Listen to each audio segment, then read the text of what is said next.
Ammanys dwi, a dyma fy mam Louise. Dyma Ted.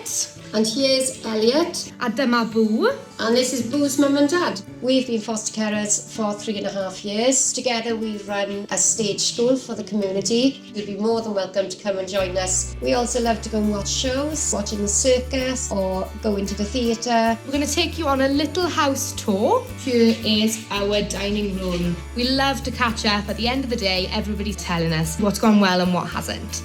Dyma ein ystafell chwarae. We've got over 100 board games that we love playing on family game night, as well as a PlayStation and an Xbox and a Nintendo Switch. Okay, so dyma dy ystafell gwely. We can change it to anything you like. Put your stamp on it, make it your room. Diolch am wrando. I know it's probably scary, but we'll try our best to help you every step of the way.